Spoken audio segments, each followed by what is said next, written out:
The following podcast may contain adult language, and by Grapthar's hammer, you shall be avenged. So get ready, nerds, because we're talking Galaxy Quest.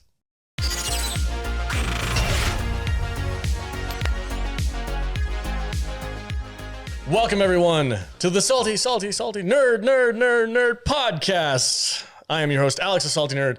Today, we're talking Galaxy Quest, and I'm joined, as always, by my fantastic panel of nerds. Matt Vader is here, wearing his wig. It's Matt Vader, 74. The wig is left over from my Princess Buttercup. He's like Alexander Dane. He never gets out of character. Yes. Mm-hmm. God, what a great character that is. I like the wig, man. It makes me feel pretty. Sure it does. Yeah. All right. So Jude is also here. Hello. Hello. Welcome. My name is Choo. And last but not least, Matthew Kadish, birthday week. What's up, dude? Yeah, so this is another one of my all-time favorite movies. This is a movie I can watch anytime, anywhere, as many times as possible. I quote this movie constantly. Yes. I just love this movie, and I think as a Star Trek fan, this is also one of the best Star Trek movies ever made.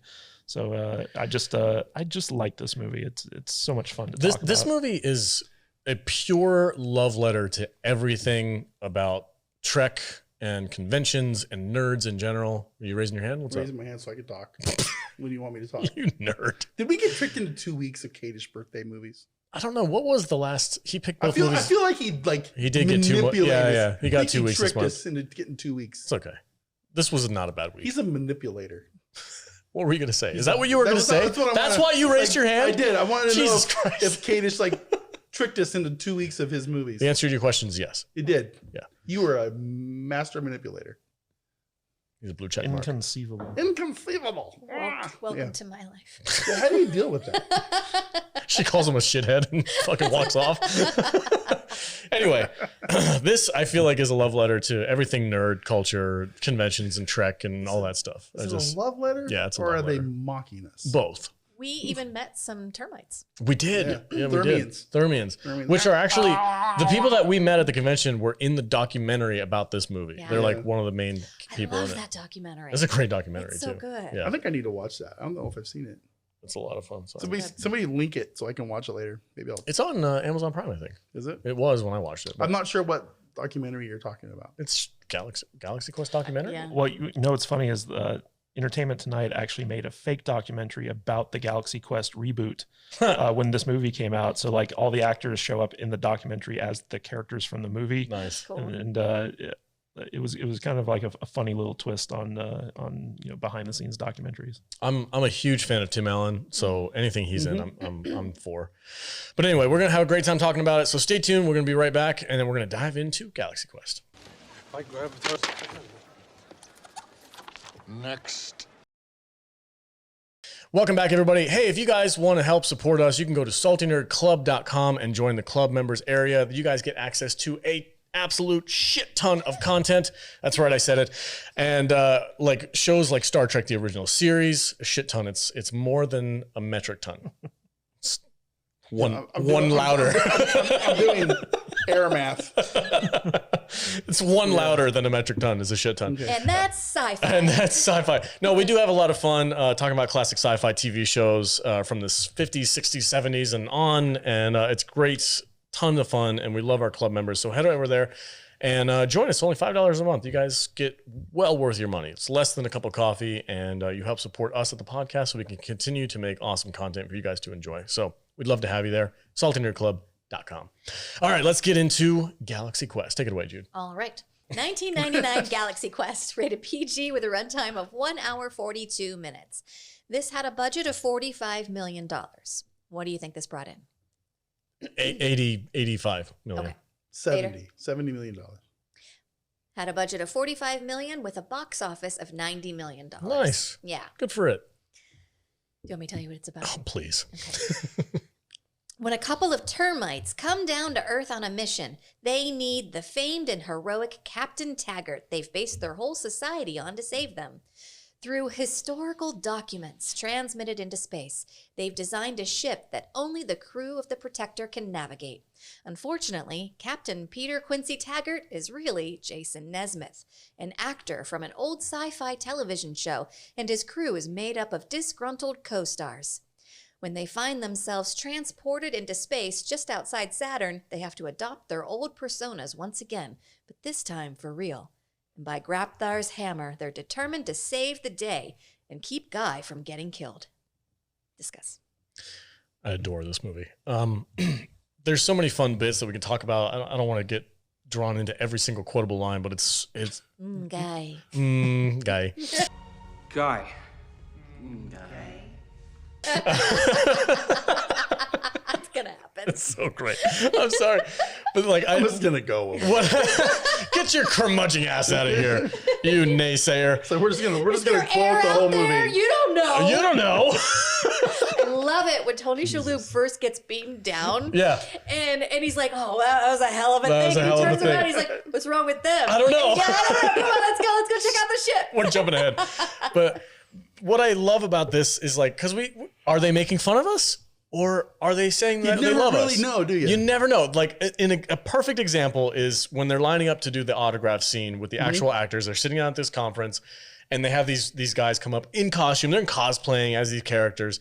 And they're like, by Grapthar's hammer, you shall be of... And he's not having any of it. Cringing. He's like, I'm like, fuck you. Jesus and he Christ. takes this thing, signs it, gives it back to him. And the guy's like, oh, Jesus, fuck. I mean, like, we've been to the show. yeah, that shit happens. Yeah. It's 100%. like, we see this line. We got Dina Meyer. Yes, we get Dina Meyer. We're like, hey, would you like to come and talk to us? And they're like, what the fuck? we see a line 600 people deep Yeah. for that terrible Klingon queen chick. Yeah. And there's all these people in Klingon outfits. I want to go talk to her. Oh my God. Yeah. And, and you know she's up there. She's playing along just fine. She's into it. You know, Yeah. But you know inside. In her head, she's like signing autographs, she's- $50. She's, Yep. $50. Yeah, Yep. she's dying a little bit with each signature. There's Yeah. a little bit of her life force that goes There's out. those. There's Yeah. those. And then there's the Jason Nesbitt guys Yeah. who are fucking into it. Mhm. Like we got to talk to Athena Massey and I talked to her for a long time and she's like, I love being here. Yeah. You guys are amazing. You're why I get to be who I am and do what I do. I want to show my love back to you guys. Like there's people, I love that they showed both sides of it. Yeah. Because we've seen both types of actors. Oh, in real life. In real life. Yeah, for sure. So it's super accurate to like real world conventions and shit like that. And then these two guys in the bathroom, because the scene just popped up on the screen, when Jason's in the toilet. These fucking losers are begging for autographs at $50 a pop Why did you buy a ticket to this convention is what I to want see to the know. Galaxy Dancers. So that scene that you just referenced, that actually happened to Shatner, and Yeah. it kind of like set him on this idea that like, oh, maybe I'm being too big of a jerk to the fans. I need to like clean up my act.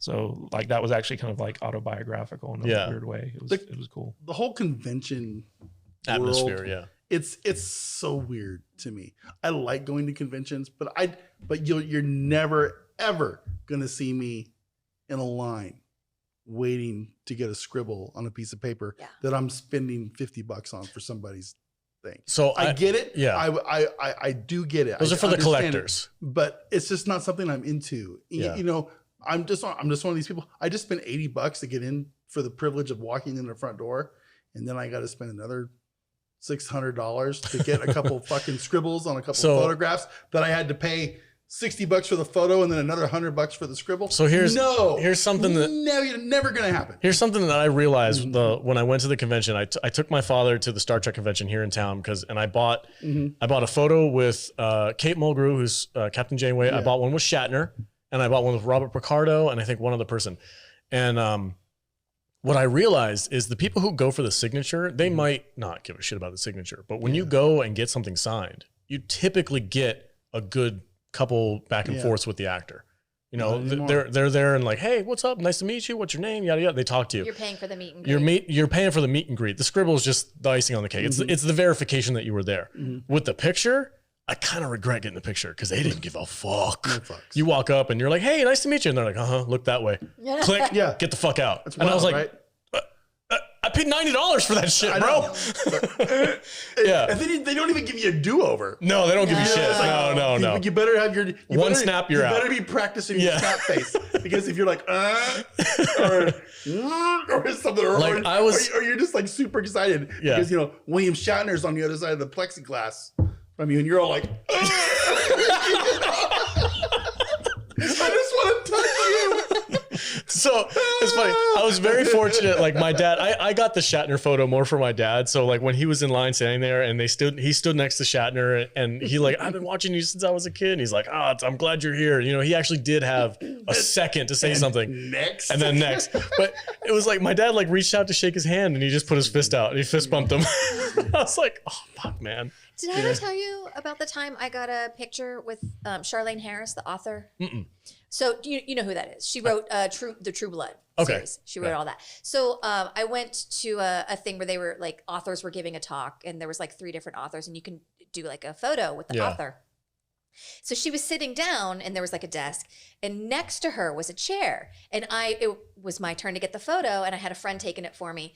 And so I walked up and I went to sit in the chair next to her and they were like, no, that's to put space between you. You stand on the other side of the chair. So there's an awkward picture of me. Of you in an empty chair? Trying to lean over an empty chair towards Charlene Harris. Oh no. Yeah. You know, just really quick before we go on about the movie and while we're talking about our fan convention experiences. worlds, you know, the thing that's cool about these conventions is that you can go to these things and you can like sometimes you can have like cool experiences with people that you admire, you know, like book authors like Matthew Kadish, who you can just go up to his booth and have conversations with Sure. and stuff and say, hey man, you sign my book?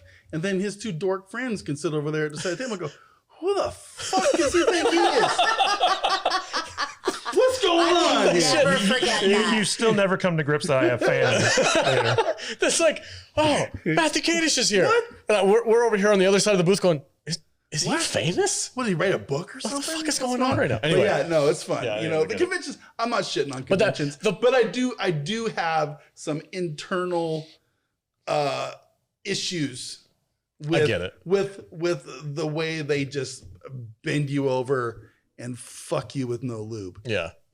At these things For the fan experience. It's really kind of gnarly and not good. But the point of this conversation was to just illustrate how accurate this movie is to how the real world convention life and nerdom and sci-fi stuff like that. Like it's just nerds are weird. They nailed it, dude. It's pitch perfect. Yeah. But the other thing I love about this, it kind of introduces all these characters: Jason Nesbitt, Sigourney Weaver, Alan Rickman. Sorry, how dare you? I'm sorry. Put some respect on that. Hans Gruber, man. It's Hans Gruber. That is Professor Snape. He's amazing. I love him in this movie, but I love the introduction to all these characters. You get the guy who doesn't give a fuck. You get the guy who regrets. You get the kid who grew up doing it and he just doesn't know anything else. And then you got the guy who just loves the fame. And it's just a great character dynamic for the whole movie. Who was the wallet trick chick with us? Wallet trick. Oh, Athena. Massey. Was that Athena? Yeah, that was All Athena. Right. You can edit that. I was just kind of wondering. Okay. The wallet trick chick. That was wild. That was wild. Sorry. We'll tell that story another What time. does she do with her wallet? But anyway, and then we meet the Thermians, and they come in there, and the way, I don't know if this was like in the script or if this actor, maybe Kadish might know, but if the actor just like, hey, we want you to read it like you're an alien, and the way they talk, and they're like, we have secured our limousine. Please, Commander, you are like all that shit. Fucking amazing. She doesn't talk? Yeah. Her translator is broken.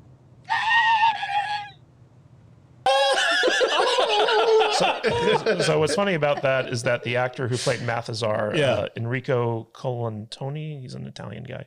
Veronica Mars's dad. Yeah, Veronica Mars's dad. So he came in and that was his invention, was that voice where he came in and he played Mathazar doing, that is what we do. Yeah. And the casting director loved it so much that she actually broke regular protocol. And so like when other actors came in for Thermian, she was like, she showed them his audition tape and be like, can you speak like that? Yeah. And so like they based all the Thermians and their actions on one guy's characterization take on it. Yeah. I love it. That's great. And we get to see it. He nailed it. Yeah, he does. He sells this character so well that it like you never question it. Like, oh no, that dude's an alien for sure. Oh yeah. Yeah. Also, we get to see a young Rainn Wilson, Dwight Schrute. Yes. I love seeing him. Well, He's great. Chota Boy was in this. No shit. Yeah, he was one of the engineers on what's his name? Tech Sergeant Chen. Yeah. Yeah, because he's pretending to be Asian to get the role. That's so terrible. But no, yeah. So basically, the guy who played Chota Boy in Orgasmo was one of the engineers under him. And he's like, that was a great call, guys. Bring it in. Bring it in. He's like, Groove on. guys were right again. Guys were right again. Yeah. I love it. So what we're saying is that there were some famous people that played Thermians that. Yes, from other. This is what we do, man. We talk about movies. Yeah, this was Justin Long's first movie too. His first movie? Yeah, it was his first big movie. Oh, I didn't know it was his first. That's awesome. Yeah, it is great. He's a bit of an extra nerd. Yeah. Like there's people out there that watch our show. Blueprints to a con. Dude. Dude. When he's in his room and he's like making the model, Mother, I am quite busy. It's so freaking funny. Did you catch who his mom is? No, who is she? Susan from Seinfeld. Oh my God, it is. I'm rewatching Seinfeld recently. Yeah, I know. I started watching it again. Summer of George. Summer of George. Yeah, Dion Bashar was Chota Boy. And so like he shows up as alien. I could have sworn that that another guy from Friends was like in one scene of this as a Thermian. The guy who played Ross, I forget the actor's name. Ross from Friends. Oh, yeah, from Friends. Huh. He's in this movie? Well, I don't know for sure, but like I could have sworn that like one of the Thermians looked just like him. Ross. Yeah. No, I don't think that is, but maybe. Okay, so we're getting, the Thermians come, they grab Jason, and they're like, please, we need your help, come up here. And they introduce us to the big bad of this movie, who's like a ninja turtle. Ninja Turtle. Saurus, the Ninja Turtle man. I thought he was a little over the top. Very over the top, but I think that's the point, though. I think they were doing that very much on purpose. He's as stupid as he is ugly. Yeah. Maybe I'm not as stupid as I am ugly. And he's like, I gave you the kill signal. Yeah, no, I know what that means. Yeah, like, I know what the hold we're button all is. dead. It was funny. They gave him the Dina Meyer. Yeah, they gave him the Dina Meyer. Gwen, just fucking cut it.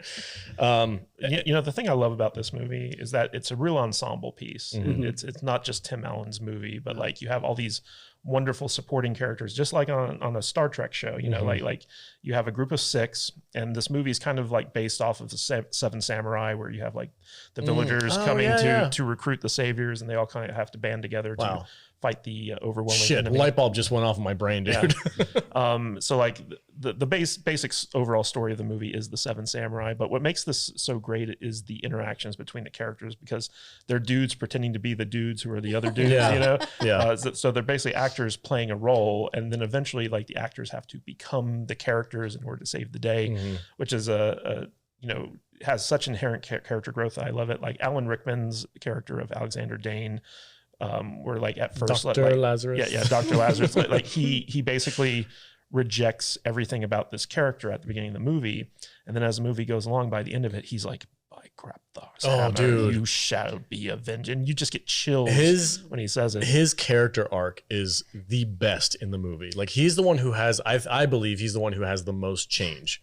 Even more than Tim Allen's character. Tim Allen starts out like loving this role and wanting to be the real captain and then stuff, getting to be. So it's kind of like a wish fulfillment for him. Alexander's character hates everything about it. By Grapthar's hammer.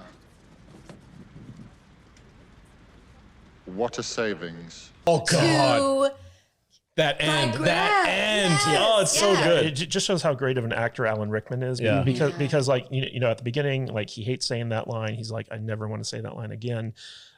He's at that grand opening of the store where he kind of like phones it in. And then by the end, like he delivers it with such passion. Dude. You shall be avenged. all they gave him to eat was bugs. How are you enjoying your chocolate? like Just like Mother used to make it. Ding, and it jumps out of his spoon. Fuck, it's so great. This is corn-fed IO beef. This is for good shit. Yeah, but Alan Rickman just owns it. I love it. It's great. So Sigourney Weaver's character, and I wanted to tell you about this. So basically, she plays Gwen DeMarco. Be still my beating heart. And there's a line in here where she talks about this TV Guide interview she did. Where but my boobs fit into my suit. Yeah, and that was actually based off of a real interview that Terry Ryan did from Voyager 7 of 9. Oh, no shit. Yeah, Okay. yeah, where she did an interview, and that all the interview asked her was about how she fit into her suit. So like that was kind of an in joke. But the great thing heartwarming, and this is kind of like Kismet because I wanted to talk to Vader about this as well, which is basically the character of Gwen DeMarco was based on Aaron Gray's character from Buck Rogers. Get out! Oh wow! Yeah, because We're so guilty of that too. yeah, because basically the studio, when they were making Buck Rogers, forced her to dye her hair blonde and wear these like really skimpy outfits. Yeah. And they didn't like write anything like really good for her. Like she was just kind of like there for Buck to rescue. Buck had to teach her how to fly. Her own ship.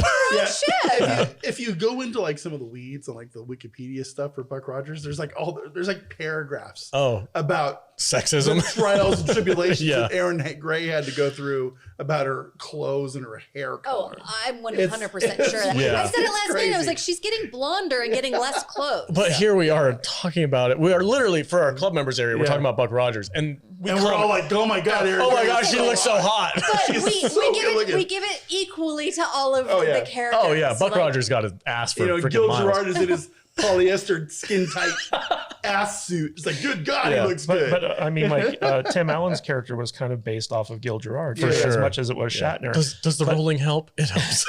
but Sigourney Weaver was basically like, okay, I'm just going to play Aaron Gray you know, in this, and the character on the show was meant to be like Wilma Deering in Buck Rogers, because like she just sits there and repeats what the computer says. The thing where she just repeats what the computer says. Oh my God, I'm but doing it. Changes it just a little bit.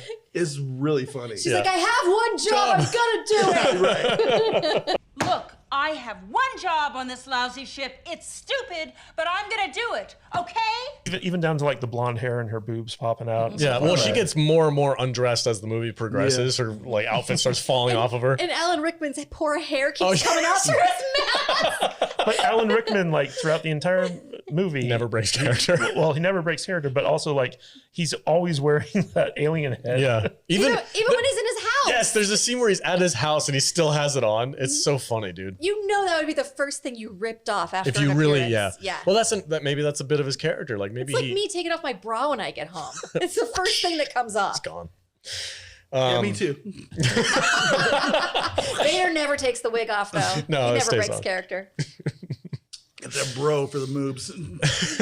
So we talked a little bit about Tony Shalhoub's character, where he plays was it engineer Tech Sergeant Tech Chen. Sergeant Chen. Yeah. And at the beginning of the movie, like when they're showing like the lost episode, he like runs up and he's like squinting because he has to look Asian. But Tony Shalhoub's actually like Lebanese.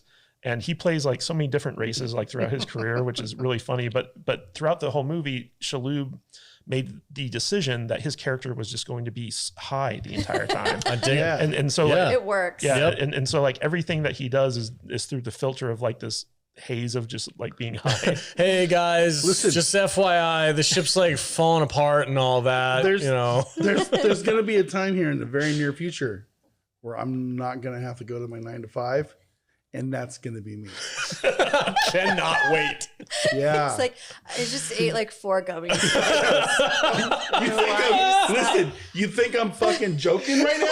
I am not. I am not joking. Oh, God. It's going to be We're gonna amazing. have an episode of his head's just gonna be on the table the whole time, and he brings his microphone down to him. It's a really good episode. Galaxy Quest was really good. You guys are doing great. I really enjoyed this movie. I love that. That It was scene really where cool, They're in guys. their shuttle and they're heading down into the thing, and he's just munching on like a pretzel dipstick. And he's like, "Whoa, man!" Man, did you see that alien guy?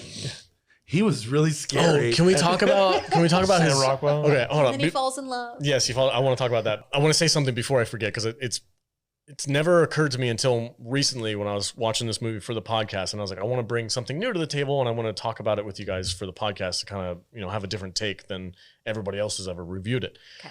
Watching this movie and the comparison between them going into space with the Thermians and the real world that exists and the TV show that they're supposed to be basing this off of, there's way too many things that happen in the universe that line up perfectly with the TV show. I'm pretty much convinced at this point, 99% sure, that an alien has gone to Earth and has written the script for the TV show that they made. Oh yeah. And where the fuck, the beryllium spheres? Why the fuck is that a thing in the real world? It was a TV show made out of fucking lights and shit. We're stargating. It's real. The alien, somebody from I'm on board. somebody from space came down to Earth, disguised themselves as a human, and wrote a sitcom adventure sci-fi show, and was like, "Well, there's beryllium spheres, and there's these things, and there's wormholes, and this and shit." And they put it in the TV show. And the only reason why the Thermians were Got those clompy things in the middle of the ship. This episode was badly written.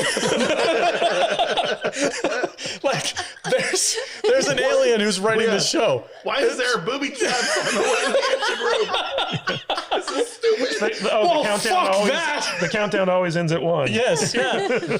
I'm telling you, there's an alien that wrote this show, and that's the only reason why the Thermians were able to recreate what they did. It's because it's all real. That's my theory. I like it. You do? Uh-huh. Okay. It's now mine too. Is it sound? Yes. All right, perfect. Sure. Great. That's my bit. All right, moving on. What else do you guys want to talk about? I want to talk about Guy for a second. Yeah. So the joke is that they had red shirts on the Galaxy Quest show where like you have walk-on actors who like die in the episode. Yeah. And Guy died in like Episode 81. Episode 81. Yeah. And so like the lava monster. Yeah, because he's not part of the main crew yet. He's on this adventure. He's just convinced that at some point he's going to get killed. Yeah. And so he's always the one who's like the audience surrogate, where he's like, oh, that's not right, or like, what, you can't open that door. You don't even know if there's oxygen out there. And that moment where Sigourney Weaver's like peeking behind the rock, and she's like, oh, I want to go see them. She's like, have you ever just watched the show? They should, instead of naming him Guy, which is a clever name, just Guy. You know his last name? Just generic Guy. What does he have a last name? Fleekman or something? Yeah, well, they do it in the very But they end. should have named him after like the dude who like died in the first episode of Star Trek from the Salt Monster. Oh, what was it? I forget his name. It was Green. Come on. Darnell. Darnell. Yeah, it was Darnell. Like Darnell. Or something. That would be funny. Yes. Yeah, but by the end of the movie, he's a real character. But it is funny because like when everyone's like, Guy, you're going to be fine. You're not going to die. And he's like, well, yeah, what's my last name? No one knows. It's Fleekman or Fleegman or something like that. Red shirt. But what's funny is Sam Rockwell based his performance of Guy on Bill Paxton's character from Aliens. Yeah. Of course he did. I see that. Makes it game over, man. Game over, man. Why did you just put her in charge? It's like, And then at the end of the movie, when they do the show reboot, he's like the security chief, and they gave him like a cool name. yeah. They're like Rocco. They're like, hey, Guy, have you ever considered like maybe you're the plucky sidekick, comic relief? And he's like, oh yeah. Okay. Well, that was when he was about to sacrifice himself, and they're like, wait, you don't have to die. Like, maybe you're part of the crew. You know what's just kind of hit me? How have we not talked about this movie already? I don't know. We've been doing this for a while. I think we were saving it. 3 years in and we haven't talked about it. I think we were saving it. We were saving it for something. I guess it was Casey's birthday. It's very strange. It is. Okay. One more thing I want to mention that I learned about this movie that I thought was freaking really, really funny and also really cool. Is it from that documentary? I think it was one of the people that worked on it said it. But one of the best scenes in the movie, and arguably one of the best acted scenes for Tim Allen probably ever, is when he's confessing to Mathazar that it's all bullshit. And like Tim Allen was on set and he was doing this line and he was trying to feed this line. And the director was like, you got to give me more, Jason. This is like the pinnacle moment for your character. You got to give me as much as you got. And Tim Allen actually like nailed it to the point where after this, they like cut. That was great. Good job, Tim. Thanks very much. He was like, I got to take a minute, guys. I'm getting emotional. And Allen in the back, he's like, the Shakespearean actor. He's very professional. He's fucking Hans Gruber, right? He goes, one of the guys that was on set was like, oh my God, he's experiencing acting.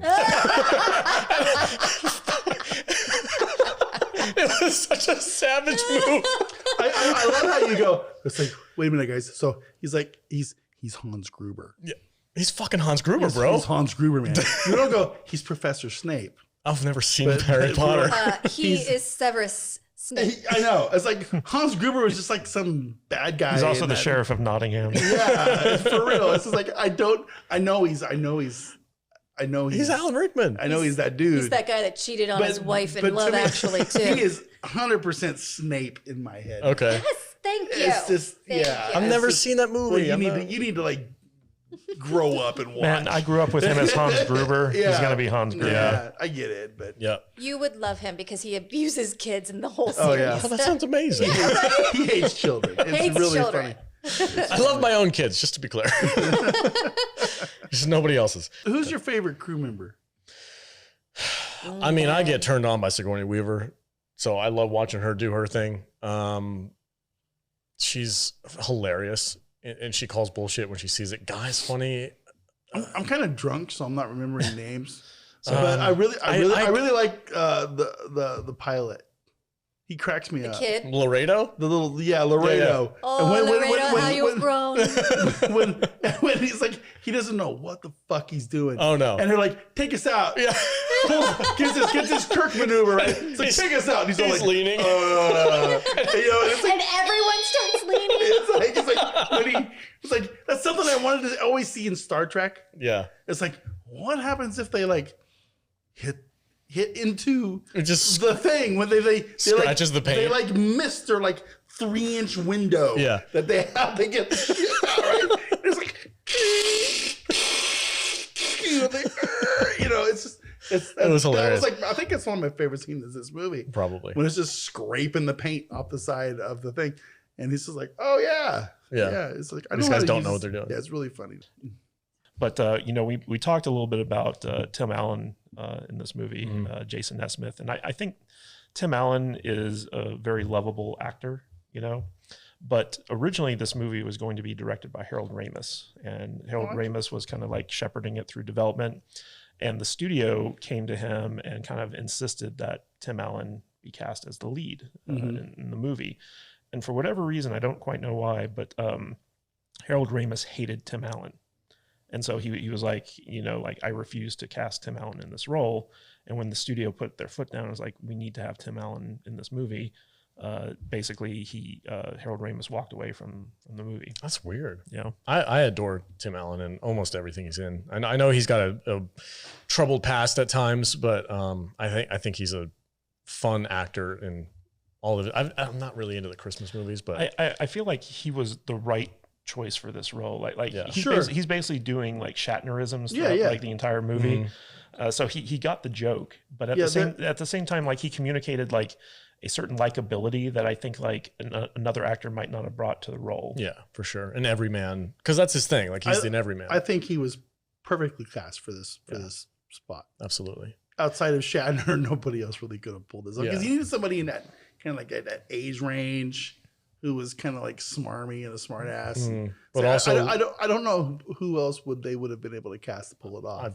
Honestly, everybody in this cast, I can't picture anybody else in it. Yeah, it's perfectly.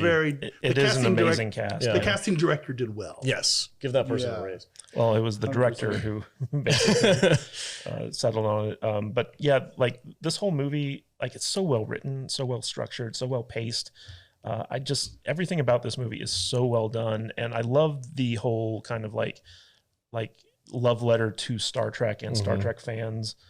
Because you could totally see like the actors of like a Star Trek show like being just like these guys and then being kind of thrust into a fantastical situation where they're like, we're just actors, we need to go back home and then like be forced to become heroes. Like I always love stories like that. I feel like Patrick Stewart would probably own this situation. He'd be like, oh, I'm a real captain in space. All right. Well, it'd be funny if he was like Laredo where he would just like scream like a girl. It's like, of all the, my arm is broken. Okay, here's just a stupid random question. Yeah. All the Star Trek captains, put him in this situation. Who is going to rock it the best? Shatner. I agree. I think Shatner would take it the best. That's a heavy hitter.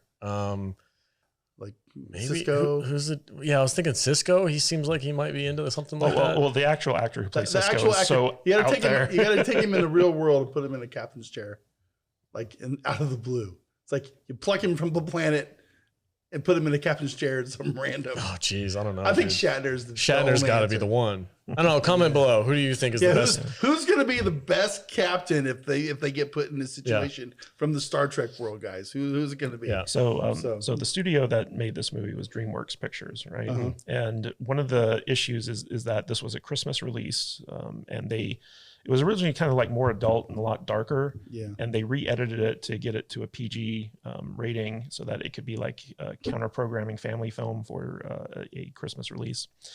And DreamWorks kind of dropped the ball in the marketing of the film. Like they didn't really know like quite what they were doing with it. And so it kind of underperformed at the box office, even though it made a profit. It wasn't like something that was going to, be a game changer for the studio. But it did well enough on home video, and it created enough of like a fan base so that they decided, okay, like we're going to do a sequel to this movie.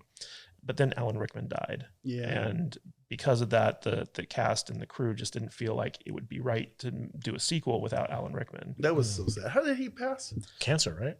Something Was it like an that. illness? I think it was an illness. Because that was just so. It's a bummer, dude. It was so random and Yeah. and just out of the blue. It was just weird. Yeah, as much as I would have loved to have seen like a continued story in this universe, I don't think it needs it. I don't think it needs it. I think this is perfectly set up to be just a one-off. This movie Well, does its job. It lampoons and also honors our world. Yeah. Well, You you know, know? they did make a TV series out of this, which was called The Orville.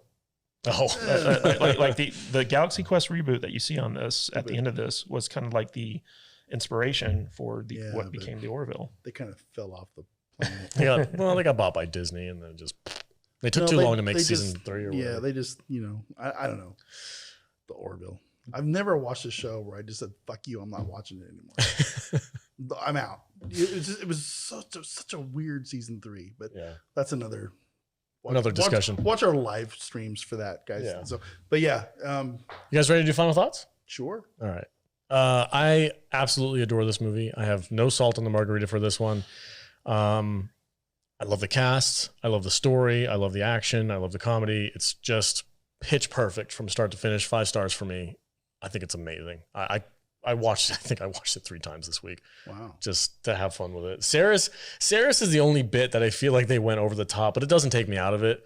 I think they purposely went over the top with him with his character design and the stupid fucking spider head thing. And that moment where he's torturing Mathazar and Tim Allen gets to like really put in some work in the acting department. Like that was a great scene. And then the story of behind the scenes of that made it even better because Alan Rickman's like poking fun at Tim Allen, like, oh, he's finally learning how to act. It's just good shit. 5 stars for me. What about you, Vader? I don't have that high of a score for this. I don't have a lot of salt for it, but at the same time, there's just something. I think maybe I'm just being. You're in a mood this week. I'm in a curmudgeon-y kind of weird mood. You are. But I'm not gonna like. I enjoyed this movie way more than the last one we just watched. But I don't feel like it's a 5-star movie. I'm gonna put it. I'm gonna give it 4 stars. Okay. Because there's some goofiness in this thing that I just didn't really get, like the whole chomping The thing in Thermians? hallway. Oh, the chomping? The Thermians kind of annoy me a little bit. I think the if they're gonna make fun of Star Trek or whatever, I think the big bad he's a little too over the top. Okay. He should have been like less reptilian and more human. I mean, I don't. My salt for this is just silly. It's not stuff. It's just there's just something about this movie. I like it. I appreciate it. I know what they're doing, but at the same time, I don't think like they completely nailed it.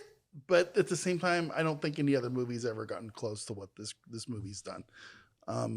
But yeah, I'll go with 4 stars. I think that's a respectable score. Okay. I'm not gonna. It's not gonna be up there on our 5-star all around table. No, but it could be close. If I was a little drunker, maybe. I don't know. All right, Jude. So what do you give this movie for your rating? Oh, I give this 5 Grapthar's hammers. 5 out of 5? Yeah, I watch same. this all the time. I'll like go soak in a bathtub and watch this and watch the documentary. Yeah, I own it for sure. Yeah. Gotcha. All right. Wow. Katie, how about you, man? So by Grapthar's hammer, never give up, never surrender. This is a wonderful, wonderful movie. I love it so much. I can watch it a million times and be entertained each and every time. There are different aspects to it, but like, the ensemble cast, each one brings something unique to the table. I love all the characters. I love the adventure because like it's this weird amalgamation of like, a comedy, but also like kind of like those 80s adventure films where, there's stuff at stake and you care about, the outcome, but at the same time, it's not bloody, it's not gory or anything like that. It's a feel good movie and it's fun. and it's also sci-fi. And this came out at a time when Star Trek was off the air. There was no real good kind of wholesome sci-fi out there, and I feel like this kind of like hit all the right nostalgic notes and also told its own story. And you know, like I would go back to this universe, like if they made like a sequel or if they made like an original series out of it or something like that.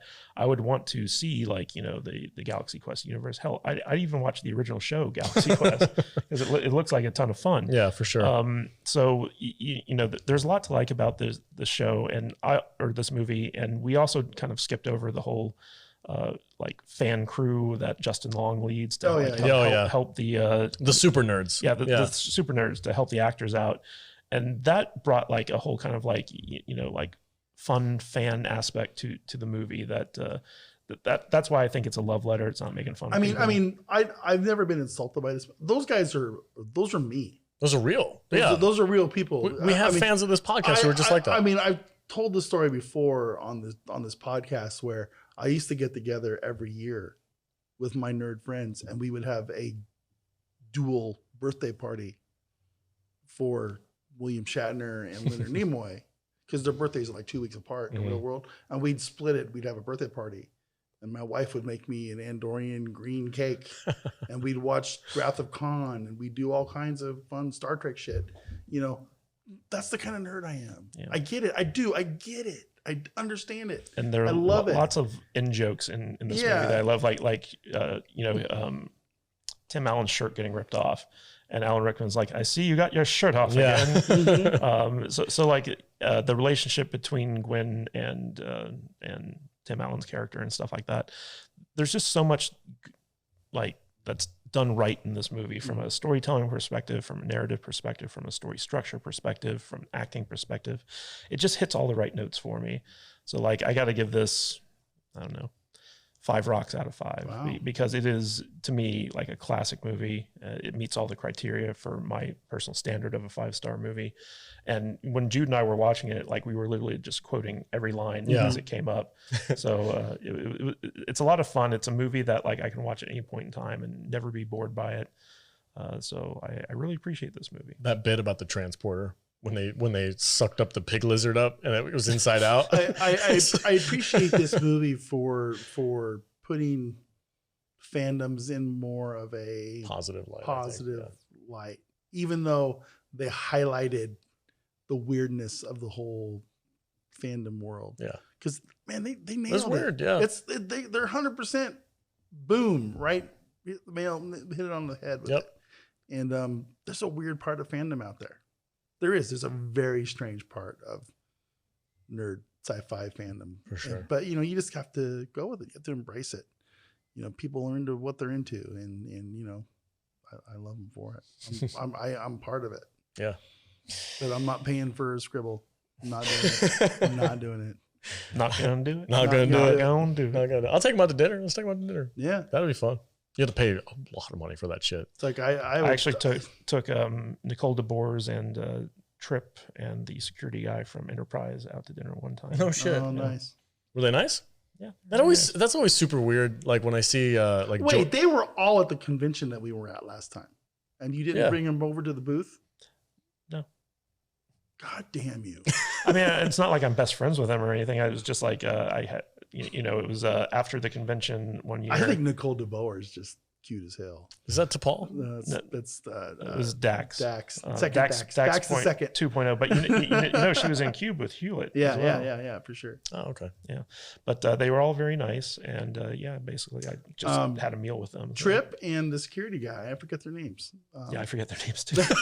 No, they have an actual really good podcast out there. No shit. Yeah, everybody has all a about Star Trek podcast. shit. But no, it's good. They actually have a really good show. It's a 2-parter where they interview and hang out with who's the showrunner for Next Gen and DS9. I'm really buzzed right now, so I'm not thinking of his name. Rick Berman. Yeah.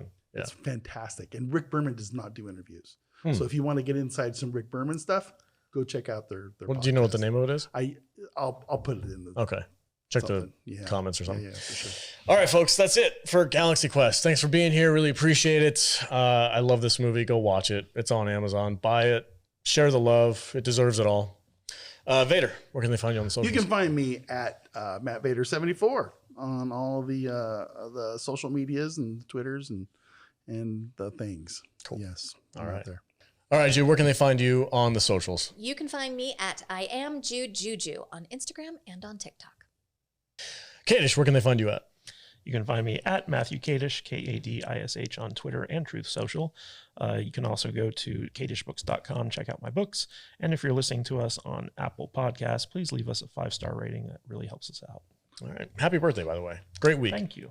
All right, folks. Hope you guys have a great week. Thanks for being here on the podcast and listening to us.